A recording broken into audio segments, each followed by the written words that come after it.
Šiandien mes kalbėsime apie ugdymą. Ugdymą aš paliesiu tik vienu aspektu, tai būtent kartų aspektu. Koks tas aspektas, drįstu pasakyti, kad jis mūsų edukologiniai erdvėj yra pakankamai naujas, todėl kad prieš dėliodama galutinius pasisakymo akcentus žvilgtelėjau į Google paieškos sistemą ir bandžiau surasti, kiekgi yra šaltinių lietuvių kalba apie Z kartą. Ir atradau, nei daug, nei mažai, 7 šaltinius. Kada pasižiūrėjau anglų kalbą, kiek yra šaltinių gvildenančių Z kartos problemą, buvau nustebinta. Ten šaltinių skaičius skaičiuojamas 100 000 kartų. Taigi tai, ką mes šiandien kalbėsime, iš tikrųjų, tarytum yra santykinai nauja. Nauja galbūt dėl to, kad mes į ugdymo procesą pažvelgiam šiek tiek kitų aspektų, ne psichologinių, ne didaktinių, o sociologinių. Taigi, kaip tos kartos atsirado, kur jos ištakos. Čia jūs skaidrėje matote ištrauką iš sociologinės kartų teorijos, kurioje visi 20–21 amžiaus žmonės buvo suskirstyti į kartas.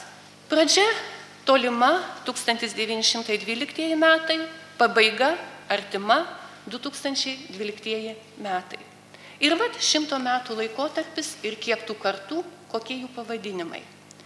Ir pasižiūrėję tikriausiai datas, panalizavę jas į tą klasifikaciją, natūraliai keliate klausimą, o kodėl būtent tai? Kodėl būtent toks skirstimas? Kodėl Z karta laikoma, kad jį prasidėjo nuo 1995 metų? Taigi, noriu atsakyti į šitą klausimą. Kiekviena klasifikacija yra sudaryta atsižvelgiant, kadangi sociologinis požiūris į visuomenės gyvenimo ypatumus, visuomenės gyvenimo įvykius, o kadangi 95 metai mūsų visuomeniai buvo ypatingi tuo, kad technologinė prasme atsirado internetas. Taigi Z karta yra laikoma interneto karta, karta, kuri gimė kartu su internetu. Todėl, kalbėdama apie Z kartą, aš noriu pasakyti keletą sakinių apie tą technologinę erdvę, kurioje ta karta formavosi. Čia jūs matote keletą faktų apie interneto istoriją. Internetas, kaip žinia, vis dėlto radosi karinės pramonės srityje, buvo ieškoma sprendimų, kaip perduoti informaciją, kad ją būtų galima perduoti saugiai įvairiais kanalais.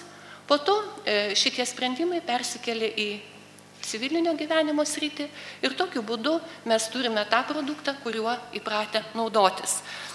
Jeigu pasižiūrėti į faktus, tai matote aiškiai grafikos šuolį, tai būtent tas šuolis ir yra 95 metai, o šitas grafikas vaizduoja internetinių mazgų pasiskirstimą pasaulyje. Kaip kito internetinių mazgų, tai yra tam tikrų telekomunikacinių sistemų skaičius pasaulyje. Ir 95 metai yra būtent tas didžiulio šuolio metai.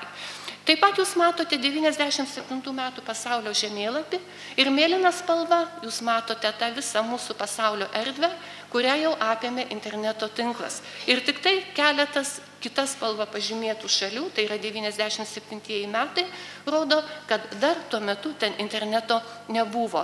Taigi, jeigu dabar tą visą mėlyną įskleistą žemėlapį sutrauktume į mažą apvalų gaublį ir panagrinėtume Z kartos statistiką įvairiuose žemynuose. Čia jūs matote statistiką 2009 metų, taigi matome, kad Z kartos dalis gyventojų populiacijos atžvilgių skirtinguose žemynuose yra skirtinga ir tuose žemynuose, kur gimstamumas yra didesnis, natūralu, kad tos kartos atstovai sudaro didesnę procentinę dalį. Taigi matome, kad 2009 metų duomenimis vakarų Europoje Z karta sudarė maždaug apie 15% populiacijos. Dabar natūraliai kilo klausimas, o kaipgi ta Z karta įsikomponuoja į mūsų švietimo sistemą. Pabaiga nėra griežtai determinuota, įvairiuose literatūros šaltiniuose mes galime atrasti įvairias datas. Vieni sociologai teigia, kad ta kita riba Z kartos yra 10 metai, galime atrasti šaltinių, kad kalbama ir apie 12 metus. Taigi aš pasirinkau tą kritinę ribą, to intervalo Z kartos 2010 metus. Apatinė linija tai yra tarsi laiko juosta, kuri padalinta 5 metų intervalais. Vidurinė linija tai yra amžius, mokinių amžius. Taigi tie vaikai, kurie gimė 95 metais, šiuo metu jau yra 19 metų žmonės ir ką jie veikia, jie arba mokosi 12 klasiai, arba jau yra ją baigę. Tie, kurie gimė 2000-aisiais, atitinkamai 14 metų, 7 klasė ir 2010-aisiais, kaip matome, iki mokyklinis amžius. Vadinasi, ta Z karta, tie Z kartos mokiniai, atstovai, apima tarytum visą mūsų švietimo sistemą, pradedant iki mokyklinę grandimi ir baigiant bendrojo ugdymo grandimi. Taip pat pasidomėjau statistiką Z kartos Lietuvoje. Taigi, pagrindinis šaltinis, iš kurio paėmiau šiuos duomenis, yra pavadintas Lietuvos gyventojai ir mokiniai statistinis portretas 2011 metai.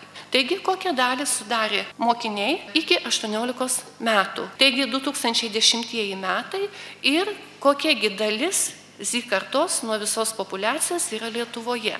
Tai yra apie 19%. Jeigu prisimenate tą mirksintį stulpelį apie situaciją statistinę vakarų Europoje, tai matote, kad šis procentinis dažnis yra, labai panašus. Baigus kalbėti apie statistiką, noriu pradėti kalbėti apie svarbiausius dalykus, apie kokybinius Z kartos aspektus. Ir kada planavau šį pasisakymą, vėlgi buvo labai daug klausimų, o ką pasakyti. Todėl, kad Z karta tai yra toks platus fenomenas, toks didelis tyrimo laukas, kaip palyginimui, sakykime, visata arba atomas. Edukologai tokius didžiulius konstruktus vadina daugiamačiais reiškiniais. Taigi, kokį mastelį pasirinkti, kokią prieigą pasirinkti, nagrinėjant visą kartos fenomeną. Ir aš pasirinkau tik tai keletą aspektų. Vienas iš jų, tai būtent, kadangi Z karta yra karta interneto, technologijų karta, taigi noriu panagrinėti šiek tiek Z kartos ir technologijų santykį. Taip pat noriu paliesti Z kartos ir kūrybingumo santykį, Z kartos ir tyrinėjimų grindžiamo mokymosi santykį. Ir vieną kitą mintį apie sprendimus, edukologinius sprendimus, nagrinėjant šios kartos fenomeną. Taigi, apie Z kartą ir technologijas. Jeigu mes norime apie kažką kalbėti, visada mums padeda istorinis aspektas. Ir šiame piešinėlyje jūs matote, technologijų kaitą žmonijos istorijoje. Technologija nuo ieties iki kompiuterio. Ir jeigu tą piešinėlį būtų galima papildyti aktualiai šviesos leidyklos veiklos sferos prasme, tai matyt prieš tą žmogeliuką su kompiuteriu turėtų būti dar vienas žmogeliukas skaitantis vadovėlį, tradicinį spausdintinį vadovėlį. Taigi, technologijos kito, sudėtingėjo. Tačiau tame piešinėlyje mes galime išvelgti ir kitą labai aktualią problemą, ką duoda technologijos. Jeigu pirmykštis žmogus medžiojo realų žvėrį, tai šiuolaikinis mokinys, žaisdamas kompiuterinį žaidimą, užsiima virtualią medžioklę. Taigi, perėjimas iš realaus į virtualų pasaulį, iš realios į virtualią erdvę. Taigi, yra 3 skirtingų kartų atstovai, gydytojai, X kartos gydytojas, Y kartos gydytojas ir Z kartos gydytojas. Ir vėlgi, jeigu pasižiūrėsime, kuo skiriasi aplinka, tai pirmiausia informacijos šaltiniais. Jeigu X kartos atstovai daugiausia naudojasi spausdintiniais informacijos šaltiniais, Y kartos gydytojas, matom, stovi prie kompiuterio, tai Z kartos žmogus naudoja jau nešiojamąjį kompiuterį, tą vadinamą buitinę kalbą iPadą. Taigi, koks yra Z kartos ir technologijų santykis? Mokslinėje literatūroje galime rasti labai daug atsakymų į tai, išskiriami ir teigiami aspektai, ir neigiami aspektai. Tai, ką jūs matote skaidrėje, iš tikrųjų žinomi dalykai, kad 1 klasę baigęs mokinys gali daryti pranešimą PowerPoint programa apie tai, kaip jis praleido vasaros atostogas, kad Z kartos mokiniai ankstyvoje vaikystėje gyveno pasaulyje, kuris jau buvo susietas technologijų. O kad pasaulis sąlygoja gebėjimus, aplinka sąlygoja gebėjimus, tai nieko naujo. Čia vėlgi yra duomenys iš vieno tarptautinio tyrimo. Aš noriu atkreipti dėmesį tik tai į stulpelius pažymėtus raudonos spalva. Tai yra 6-7 metų vaikai. Ir ką jie gali, kaip jie valdo šiuolaikinės technologijas. Taigi noriu atkreipti dėmesį, kad žaidžia kompiuterinius žaidimus didelė procentinė dalis, tai nieko naujo. Bet kad yra vaikų, kurie geba atsisiųsti programas ir jas instaliuoti, nedidelis procentas, bet yra, tai truputėlį gali ir stebinti. Ir pereiname prie svarbiausio klausimo, kurį labai taikliai suformulavo žinomas Jungtinių Amerikos valstijų psichologas Larry Rosen. Jo knyga išleista Aidizode arba kompiuterinis pamišimas. Yra labai įdomi ir jeigu skaitote anglų kalbą, jūs ją galite rasti ir internete. Taigi, knyga, kuri sukelia labai daug minčių ir pamastymų apie mūsų jaunąją kartą. Taigi, būtent šis tyrėjas ir kelia klausimą, ką mokytojai žino apie jaunus žmonės, kurie ištisas valandas sėdi prie kompiuterio, leidžia laiką įvairiuose socialiniuose tinkluose. Ir pateikia atsakymus. Labai plačiai, detaliai juos aprašo, aš bandžiau susisteminti. Taigi, informacinių technologijų besaikio naudojimos pasekmės. Narcisizmas, socialinė fobija, dėmesio sutrikimai, vadinama Facebook depresija. Ir va šitoj vietoj aš tiesiog norėčiau pacituoti vieno tyrimo duomenis. Tai čia Mičigano mokslininkų ataskaitoj rašoma, kaip socialinių medijų naudojimas atspindi augantį narcisizmą. Nustatyta, kad vidutinio amžiaus narcizai dažniau naudoja Facebook, o jaunesni Twitter tam, kad išreikštų savo tuštybę. Facebook yra įrankis valdyti savo įvaizdį ir kartu patikrinti, kaip į jį reaguoja kiti. Tokie žmonės jau turi savo draugų ratus ir jiems daugiau nereikia. Jaunesni taip pat dažnai pervertina savo nuomonę, pritarimas jiems nėra svarbus, todėl dažniau rašo savo Twitter paskyroje. Dėl besaikio naudojimo socialinių tinklų atsiranda blogybė, kurią mokslininkai įvardina tamsiąją tetradą. Tetrada lotyniškai reiškia 4. Taigi, 4 neigiami asmenybės bruožai, kurie gali formuotis dėl besaikio socialinių tinklų naudojimo. Tai būtent piktybiškas komentavimas, sadizmas, psichopatija ir netgi makiavelizmas. Kitaip tariant, manipuliavimas kitais dėl savanaudiškų tikslų. Atlikti tyrimai rodo, kad Z kartos mokiniai nepaprastai daug laiko praleidžia socialiniuose tinkluose ir cituoju Amerikos psichologų asociacijos ataskaitą, kad daugiau kaip 50% mokinių kasdien lankosi socialiniuose tinkluose. Ir kas labai stebina, kad beveik 1/5, 22% mėgstamus socialinius tinklus per dieną aplanko netgi 10 kartų. Taigi, šita realybė yra įvardinta tiek moksliniuose tyrimuose, tą patį mes žinome matyti ir iš edukacinės praktikos. Tačiau mes negalime suabsoliutinti vien tik tai neigiamų aspektų ir būtina įvardinti informacinių technologijų ir techninius bruožus. Taigi, vienas iš svarbiausių teigiamų aspektų, būtent, kad naudodamiesi informacinėmis technologijomis, mūsų jaunoji karta įgyja techninių žinių ir, kas labai svarbu, įgyja bendravimo įgūdžių. virtualaus, bet dėja bendravimo įgūdžių.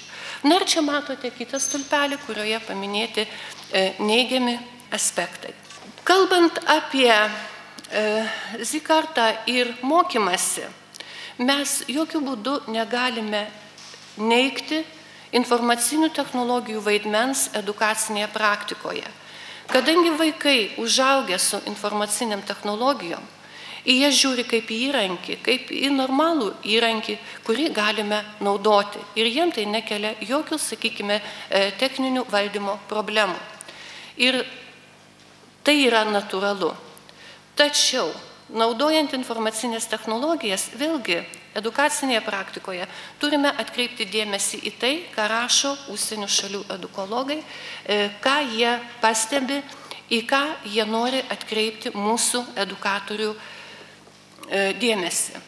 Taigi, pirmoji mintis, kurią aptikau moksliniuose žurnaluose ir kurią matyt jaučiame visi ir žinome intuityviai, kad kompiuterio ekranas yra tik realaus pasaulio atspindys. Tik atspindys. Antra, kompiuteriniai žaidimai negali aktyvuoti visų asmenybės komponentų – kūnas, jausmai, mąstymas. Vis dažniau keliama problema, kad mūsų jaunoji karta iš tikrųjų žaidžia kompiuterinius žaidimus, o ne realius žaidimus. Ir vat būtent kokios problemos iš to kyla. Ir į ką norėčiau atkreipti dėmesį į trečiąją eilutę, į trečiąją teiginį. Kad kompiuteriniai objektai, kuriuos mes naudojame, iš tikrųjų yra programuotojų darbo rezultatas. Taigi, programuotojo mintis užkoduota kompiuterinė kalba. Ir tas vartotojas, kuris naudoja tą produktą, jis iš tikrųjų turi sekti to kito žmogaus mintį, kito žmogaus minties eigą ir priimti kitų sukurtas taisyklės. Tai vėlgi edukologai diskutuoja, kiek tai, sakykime, riboja kūrybingumą, ar tai riboja ar neriboja. Taigi yra diskusija ir tuos diskusinius klausimus aš čia ir cituoju. Kitas mums labai svarbus aspektas, tai būtent Z-kartos vaikų ir tėvų santykis. Kadangi neišvengiamai mokyklos bendruomenė yra kompleksinė, yra mokytojai, mokiniai ir mokinių tėvai. Visos tos dedamosios yra labai svarbios, jos sąveikauja ir nuo tos sąveikos priklauso mūsų edukacinio darbo sėkmė. Taigi vėl noriu pacituoti keletą užsienio autorių ir jų požiūrį į tą mūsų jaunąją kartą. Palyginus neseniai 11 metais yra išleista Haros Marano psichologės, amerikiečių psichologės knyga A Nation of Whims, neryžtingųjų karta. Ji būtent tą jaunąją kartą pavadina kaip neryžtingųjų kartą. Ir būtent kodėl taip yra, ji kaltina būtent per didelę tėvų globą ir per didelį tėvų dėmesį, kurį galima šiuolaikinių technologijų pagalba, mobiliaisiais telefonais teikti patarimus, padėti vaikams ir, iš tikrųjų, už vaikus spręsti problemas. Ir čia vėlgi keletą minčių iš tos knygos. Taigi, Z-karta psichologiškai pažeidžiama, silpna, negali pakelti net minimalių išbandymų. Susidūrusi su nedideliais sunkumais labai greitai palūžta. Pervertina savo gebėjimus ir galimybės, neturi gerų savarankiško darbo įgūdžių, sunkiai adaptuojasi darbinėje veikloje. Labai priklausoma nuo tėvų ir būtent dėl komunikacinių technologijų ta distancija tarp tėvų yra dažniausiai virtuali, todėl įteigia, kad didėja reali komunikacinė distancija tarp vaikų ir tėvų. Ir labai įdomi mintis, kad vaikai nebesimoko iš tėvų, tėvai pradeda mokytis iš vaikų. Šiaip į šitą knygą irgi siūlyčiau atkreipti dėmesį, nepaprastai daug įdomių minčių, ypatingai apie šiuolaikinę šeimą, šiuolaikinės šeimos problemas. Na ir kalbant apie Z-kartą, apie šeimą, apie jos darbingumą, neišvengiamai tenka paminėti ir dar vieną aspektą, tai būtent Z-kartos ir darbinės veiklos santykį. Aš pabandžiau tiesiog sudėlioti į lentelę visą tą informaciją, kurią pavyko man atrasti apie Z-kartos požiūrį į darbą. Taigi, pirmajame stulpelyje jūs matote 3 kartas, Tai yra kūdikių bumo antroji karta. Kodėl aš ją pasirinkau? Todėl, kad aš pati šitai kartai priklausau. Toliau X karta, Y karta ir Z karta. Ir dabar pažiūrėkime, koks yra požiūris į darbą. Taigi, jeigu kūdikio bumo antrosios kartos žmonėms pirma darbas, o po to asmeninis gyvenimas, X kartos pirma asmeninis gyvenimas, o po to darbas, Y karta svarbiausia gyvenimo būdas, o darbas turi padėti jį sukurti, ir Z karta svarbiausia gyvenimo būdas. Taigi, šitie piešinukai vėlgi jie yra paimti iš interneto ir iš tikrųjų labai taikliai perteikia tą pagrindinę mano lentelės idėją, kad ta naujoji karta, technologijų karta, nėra labai orientuota į darbinę veiklą. Tačiau ji turi vieną didelį pliusą, labai turi vieną didelį privalumą, to, ko neturėjo ankstesnių kartų atstovai. Tai būtent Z kartos asmenys gali vienu metu atlikti kelis darbus. Jiems būdingas kompleksinis veiklos pobūdis. Ir aš čia paėmiau tik vieną citatą, bet galime vėlgi žiūrint, sakykime, įvairias monografijas užsienyje leistas, atrasti labai daug įdomių minčių, labai daug gyvenimiškų palyginimų apie tai, kaipgi dirba mūsų vaikai. Taigi, Z kartos mokiniai vienu metu gali žiūrėti televizorių, spręsti namų darbo uždavinius, dėti nuotraukas į socialinius tinklalapius ir valgyti pyragą. Z kartos mokiniai išsiskiria gebėjimu apdoroti didelį informacijos kiekį, atlikti kelis darbus vienu metu, tuo jie skiriasi nuo kitų kartų. Ir vėlgi galvodami apie ugdymo procesą, mes turim prisiminti dar Komenskio pastebėtą labai gerą tarpdalykinės integracijos principą. Taigi būtent veiklos integralumą, turinio integralumą, taigi tai Z kartai nėra svetima ir tą galimybę mes turėtume išnaudoti maksimaliai tiek edukacinėje praktikoje, tiek rašydami mokymo priemonės, vadovėlius, nesvarbu, kokie jie bebūtų, spausdintiniai ar elektroniniai. Virtuali aplinka ir kūrybingumas. Iš tikrųjų, šitas sritis, sakyčiau, ypatinga tuo, kad galime atrasti labai daug užsienio autorių minčių apie teigiamą virtualios aplinkos poveikį kūrybingumui. Taigi, pirmiausia, palaiko ir padrąsina kūrybinį pripažinimą. Atsiranda netgi tokia socialinio kūrybingumo sąvoka. Kada vaikai kūrė produktus socialiniams tinklams, jie iš tikrųjų juos kūrė. Ir atsiliepimai apie juos gali sukelti ne tik neigiamas, bet ir teigiamas emocijas, padrąsinti kūrybinį pripažinimą. Virtuali aplinka sudaro sąlygas greitai susipažinti su kitų atliktais darbais. Sudaro sąlygas juos panaudoti, sužinoti, kaip jie buvo atlikti, nes vaikai iš tikrųjų dalinasi mintimis apie kūrybos procesą, kaip jie tos darbus kūrė, kaip jie tą rezultatą pasiekė. Ir galiausiai, kas yra labai svarbu, galvojant apie bendrųjų kompetencijų ugdymą, tai būtent virtuali aplinka vis dėlto turi socialinį turinį, kuris labai svarbus bendrųjų kompetencijų plėtoti ir ugdymui ir skatina kūrybinės pastangas. Dar vienas aspektas apie Z kartą ir informaciją. Taigi, šitos dvi nuotraukos iš tikrųjų parodo informacijos paieškas ankstesnių kartų ir Z kartos mokinių. Taigi, jeigu norėtume nusakyti Z kartos ir informacijos santykį, mes neišvengiamai turime grįžti prie labai svarbios naujos edukologinės teorijos, tai yra konektyvizmo. Konektyvizmas tai yra pati naujausia teorija edukologijoje, ketvirtasis banginis šalia behaviorizmo, konstruktyvizmo, humanizmo. Ir būtent jos esmė tai yra informacijos valdymas. Ir į mokymąsi šitą teoriją žiūri kitaip. Mokymasis yra tik ryšio su informacijos šaltiniais sudarimo procesas. Informacija nuolat keičiasi, atnaujinama, todėl svarbu palaikyti ryšį su informacijos šaltiniais. Ypatingai svarbus informacijos paieškų valdymo gebėjimai ir vėlgi iškyla bendrųjų, plačiai pritaikomų kompetencijų poreikis. Kalbant apie informaciją ir Z kartą, tektų atkreipti dėmesį į tai, kokio didumo informacija, kokias informacijos porcijas, jeigu būtų galima taip įsireikšti, palankiai priima Z kartos mokiniai. Ir vėlgi atsakymas šioje skaidrėje, kad Z kartos mokiniai yra linkę priimti informaciją, kuri pateikiama yra naglaustai, nedidelėmis porcijomis.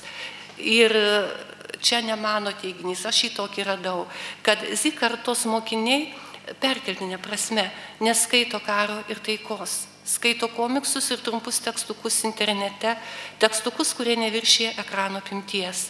Tekstukus, kurie neviršyje ekrano apimties. Vat technologijų poveikis informacijos kiekį. Apdoroja informaciją greičiau, bet mažomis porcijomis. Paviršutiniškai priima informaciją. Na, vėlgi, jeigu fundamentinė teorija šiuolaikinėje edukologijoje vis dėlto yra konstruktyvizmas, kuris labai glaudžiai siejasi ir su tyrinėjimu grindžiamu mokymusi, taigi vėlgi natūraliai kyla klausimas, o kaipgi konstruktyvizmo teorija galėtų paaiškinti šitą mūsų jaunąją kartą, jos mokymosi procesą. Ir aš čia paėmiau apibrėžimą tokį konstruktyvistinį. Mokymasis tai interaktyvus, dinamiškas ieškojimo procesas, kuriame tyrinėjant bei sąveikaujant su aplinka gimsta naujas supratimas apie save ir supantį pasaulį. Ir vėlgi klausimas, matot, paryškintom raidėm, tyrinėjant bei sąveikaujant su aplinka. Taigi vėl klausimas, su kokia aplinka, realia ar virtualia. Taigi vėl naujas tiesiog aspektas, toks kritinis aspektas į patį, tokį fundamentinę sąvoką, tai yra mokymosi proceso apibrėžti. Na ir jeigu kalbame apie konstruktyvizmą, šitoje skaidrėje yra trumpa informacija apie jo raidą, apie sąvokas, kaip jis buvo apibūdinamas skirtingų autorių, skirtingais laikotarpiais.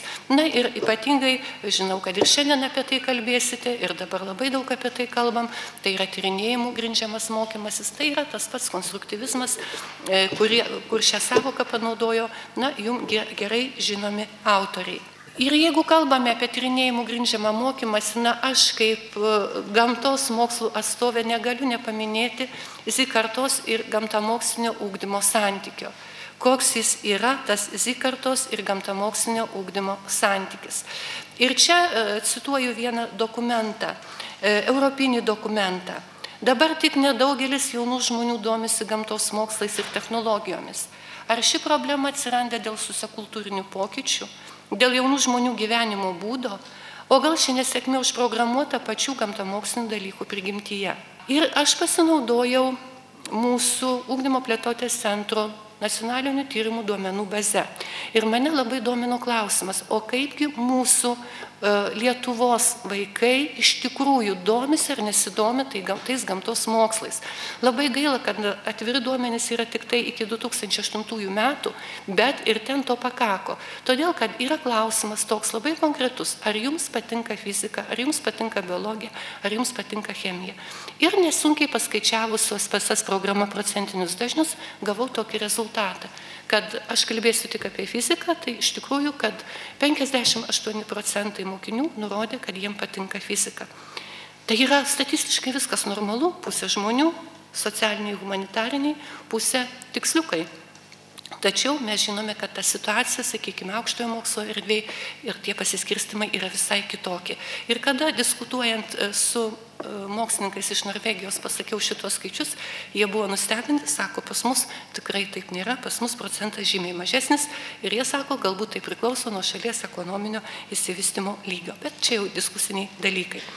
Ir dabar vėlgi kalbant apie Z kartą ir tyrinėjimų grindžiamą mokymasi, noriu paminėti ištraukas iš naujausių savo tyrimų, būtent atliktų šiais metais ir mus domino, kaipgi iš tikrųjų ta jaunoji karta, kokį turi požiūrį į tyrinėjimų grindžiamą mokymasi ir, kam teikia pirmenybę būtent realiems ar virtualiems laboratoriniams darbams. Ir tuos teiginius sugrupavus į kategorijas, aš noriu paminėti 3 svarbiausias. Taigi, Z karta ir tyrinėjimų grindžiamas mokymasis, čia mes kalbam apie realius laboratorinius darbus, apie realius tyrimus su realiom priemonėm. Ir aš buvau labai nustebinta, kad labai didelė dalis tyriamųjų įskiria tą anglų kalbą tariant hands-on dimension. Tai yra rankų dimensija. Tai yra, jie pasiilgia tos veiklos, kuri yra susijusi su lietimu, čiupinėjimu, bandymu, atlikimu savo rankomis. Ir kas nuostabu, kad aš atradau tokį labai gražų žodį gyvai, kad man daug įdomiau laboratorinį darbą atlikti gyvai. Ir kai perskaičiau šitą sakinį, man iš karto asociacija su muzika. Taip kaip ir muzika būna pagal fonogramą ir muzika būna gyva, natūrali. Tai lygiai tas laboratorinis darbas atliktas gyvai. Mokinių požiūrių realūs laboratoriniai darbai sustiprina realybės pojūtį. Kai pats praktiškai atlieki laboratorinį darbą, gali labiau įsigilinti į darbo atlikimą, jo medžiagas, patį procesą. Ką tai reiškia? Kad mokiniai ilgisi realios aplinkos. Virtuali kasdiena, o per laboratorinį norisi tos realios aplinkos. Taigi, mokomosios medžiagos praktinio taikymo privalumus įskiria. Atlikdama realų fizikos laboratorinį darbą, geriau suprantu teorinę medžiagą, geriau ją pritaikau praktikoje.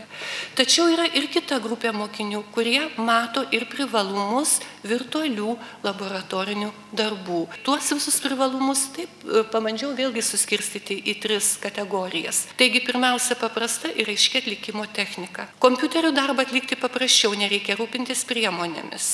Ką jie dar akcentuoja, kad paprasčiau, nes visa informacija detaliai pateikta, vadinasi, jie nori ieškoti ir atrasti. Ir dar kažkur mačiau, paskutinis sakinukas, mažiau betvarkės. Taip, nereikia tvarkyti mokymo priemonių.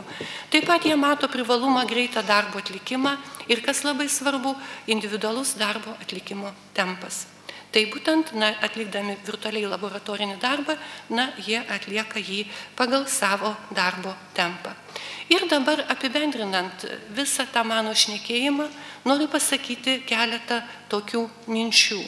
Taigi, pirmoji, kad Z kartos asmenys gyvena technologijų prisotintame pasaulyje. Tačiau jau požiūris į technologijas yra kitoks, jie technologiją žiūri kaip ne į naujovę, o kaip į darbinį įrankį. Modernios technologijos iš esmės keičia Z kartos mokinių gyvenimo būdą, bendravimą, mokymasi. Veikla su kompiuteriu turi aktyvų, bet individualų pobūdį. Vienareikšmio požiūrio į kūrybingumo ir technologijų santykį nėra. Informacinės technologijos suprantamos kaip kūrybingumo ugdymo veiksnys ir kaip kūrybingumo ugdymo kliuvinys. Ir pačiai pabaigai vėl grįžtu prie to piešinuko, kurį matėte pirmoje skaidrėje. Daugiau apie Z kartą galite pasiskaityti mūsų naujoje monografijoje, kuri taip ir vadinasi Z karta, kūrybingumas ir integracija. Noriu pakomentuoti šio piešinuko idėją.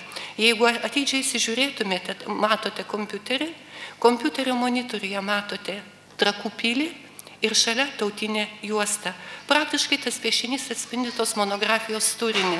Monografijoje nagrinėjama technologijų arba darbinio ugdymo ir istorijos ugdymo integracija ir kaip tą integraciją galima laiduoti ugdant Z kartos vaikus.